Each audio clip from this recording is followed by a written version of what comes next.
Informasi lainnya, pemirsa, pasca dilaporkan kepada pihak kepolisian atas dugaan KDRT, seorang pendeta di Gereja Sidoarjo, Moses Henry, melaporkan kembali sang istri atas perbuatan KDRT dan penyebaran video bermuatan pornografi.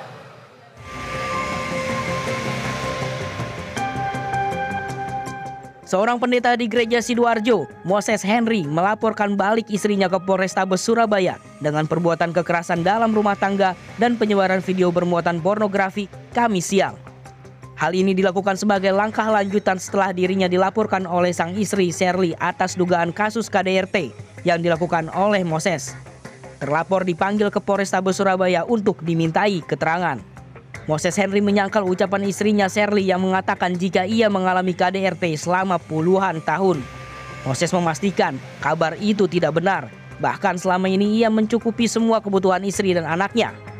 Menurutnya, sang istri sempat meminta uang 20 miliar rupiah. Jika tidak dituruti maka videonya akan diviralkan. Salah satu video yang dimaksud adalah video yang mengandung unsur pornografi. Namun ia mengaku hilaf dan tetap berharap kasus ini berakhir damai. Saya dipancing untuk emosi yang sangat dan itu sudah terjadi berkali-kali dan malam itu saya terjebak. Saya merasa mohon maaf saya kilaf sekali melakukan itu.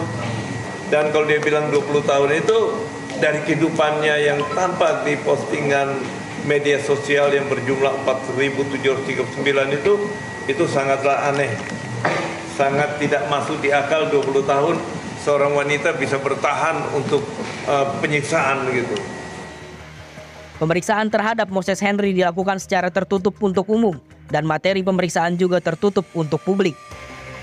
Sebelumnya beredar di media sosial sebuah video aksi kekerasan dalam rumah tangga viral yang dilakukan oleh pria yang diduga adalah seorang pendeta di daerah Sidoarjo terhadap istrinya sendiri. Video tersebut diunggah di salah satu akun Instagram. Berdurasi selama 2 menit lebih yang menunjukkan aksi penganiayaan yang bertubi-tubi. Agung Dharma, Surabaya, Jawa Timur.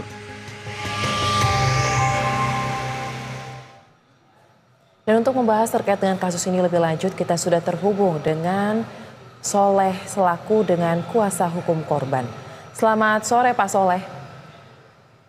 Sore Mbak. Baik, terima kasih telah meluangkan waktunya bersama kami di Berita Satu Sore. Pak, pertama-tama saya ingin mengklarifikasi terlebih dahulu terkait dengan peristiwa KDRT yang terjadi antara klien Anda dengan sosok yang merupakan tokoh agama ini ya, dengan suaminya. Sebenarnya bagaimana proses terjadinya KDRT setelah 20 tahun ini? Karena masih banyak simpang siur nih Pak. Karena informasi yang beredar katanya dipicu ketika mobilnya dirusak oleh sang istri. Tetapi jika kita berpikir ya, apakah mungkin hanya karena alasan itu saja KDRT itu terjadi sampai berpuluh-puluh tahun dan baru terungkap saat ini? Jadi saya juga sebagai kuasa hukum merasa heran apa betul kekerasan itu terjadi bertahun-tahun sampai 20 tahun. Saya tentu tidak percaya 100% kepada istrinya. Maka saya tanya kepada anak-anaknya. Dia punya anak perempuan, dia punya anak laki-laki yang sudah besar-besar.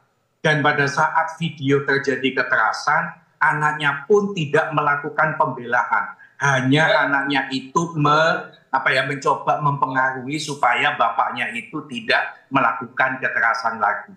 Ketika saya tanya, dia mengatakan bahwa kalau dia ikut-ikut membantu mamanya, maka dia akan kena tampar, maka dia akan kena pukul. Oleh karenanya, selama bertahun-tahun itu anak-anaknya tidak ada yang berani melakukan pembelaan terhadap dirinya sendiri maupun terhadap mamanya. Itu satu.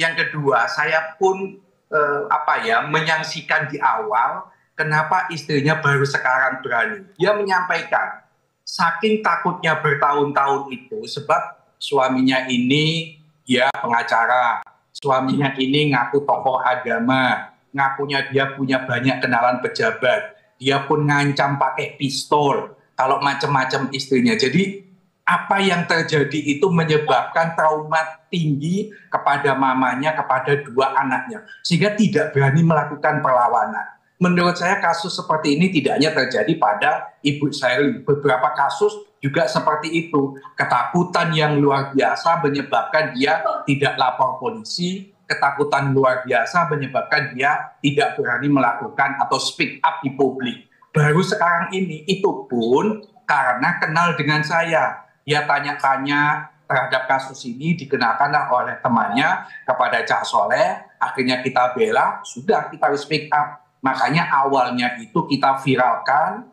baru setelah itu polisi bergerak. Coba kalau kasus ini tidak kita viralkan, bayangin Mbak, lapor pada tanggal 9 Agustus. Sampai hari ini pun pelaku ini belum ditangkap. Sampai hari ini belum dijadikan tersangka. Memang infonya hari ini diperiksa. Ya harapan kita semoga hari ini diperiksa, langsung jadi tersangka, langsung ditahan oleh pihak kepolisian. Sebab kekerasan KDRT ini bukan kategori biasa, tapi ini sudah kategori yang sangat sadis. Dalam video itu betapa perilakunya itu tidak ada kaitannya dengan permintaan uang 20M.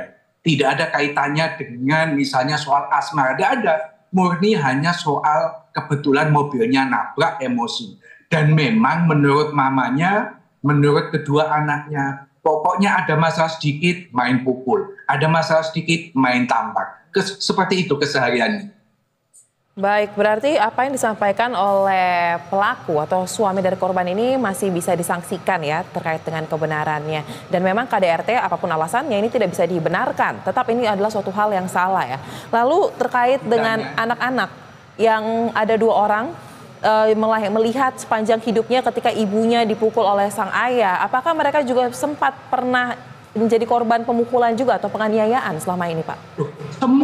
Semuanya selalu jadi sasaran. Pada saat video di bagian akhir yang viral itu, anak perempuan saking kasihannya sama mamanya, dia melindungi mamanya, kepalanya langsung dipukul sama papanya itu.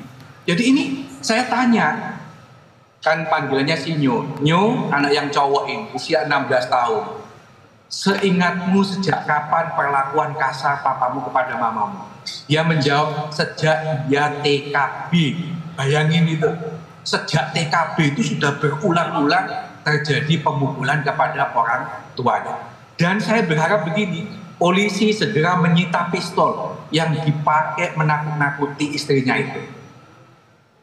Oke, baik. Lalu untuk bukti-bukti Pak yang sudah dilampirkan dari pihak korban kepada pihak kepolisian, mungkin bisa disebutkan Pak apa saja bukti-bukti yang telah diberikan untuk memperkuat terkait dengan laporan ini adanya aksi kekerasan tersebut? Oke, bukti video itu tidak satu. Ada lebih dari satu bukti video. Juga ada video asusila. Jadi suaminya ini suka telanjang di depan anak-anaknya. Dan itu ada bukti videonya kita. Ini menurut saya psikologinya harus diperiksa ini. Kita punya bukti videonya, itu yang dikatakan mau memeras. Video itu tidak kemana-mana, hanya kita simpan. Baru yang video kekerasan ini yang kita sampaikan. Belum yang soal porno aksinya itu. Jadi kalau keluar kamar mandi, di ruangannya itu, dia suka telanjang. Meskipun ada anaknya yang perempuan itu. Baik, terakhir Pak, terkait dengan saat ini bagaimana kondisi korban dan anak-anak? Apakah mereka dalam perlindungan yang aman sampai dengan proses penanganan kasus ini nantinya bisa naik ke meja hijau atau seperti apa Pak? Kalau posisinya aman, sebab suaminya sudah tidak berani pulang, sebab RT RW semua security sudah memprotek rumah ini. Satu, yang kedua soal psikologi menurut saya istri dan 2 anaknya ini harus dibawa ke psikolog supaya untuk dilihat traumanya begitu berat atau tidak, masih bisa disembuhkan atau tidak. Anak yang laki-laki pun ada waktu sekitar 10 hari tidak berani sekolah karena takut didatangi oleh papanya, juga malu terhadap teman-temannya akibat perlakuan kasar orang tuanya kepada mamanya. Baik, kita harapkan penanganan kasus ini dapat dibuka sejelas-jelasnya, pelaku mendapatkan keadilan dan tidak lupa juga korban serta anak-anaknya mendapatkan pendampingan ya Pak untuk dapat pulih dari trauma dan juga luka psikis tersebut. Terima kasih kuasa hukum korban Muhammad Soleh telah bergabung bersama kami di Berita Satu Sore. Salam sehat. Pemirsa, polisi telah memeriksa 3 saksi dan juga melakukan prarekonstruksi terkait dengan kasus KDRT yang dilakukan oleh seorang pendeta terhadap istrinya di Surabaya, Jawa Timur selama puluhan tahun.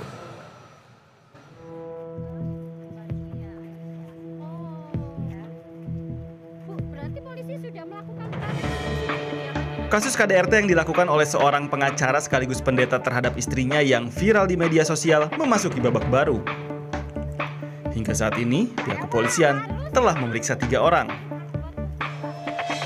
Kasat Reskrim Polrestabes Surabaya AKBP Aris Purwanto mengatakan pihaknya saat ini telah melakukan pemeriksaan terhadap 3 orang saksi. Polisi juga sudah melakukan prarekonstruksi dan gelar perkara dalam perkara ini. Selanjutnya polisi melakukan pemanggilan terhadap terlapor untuk dilakukan pemeriksaan.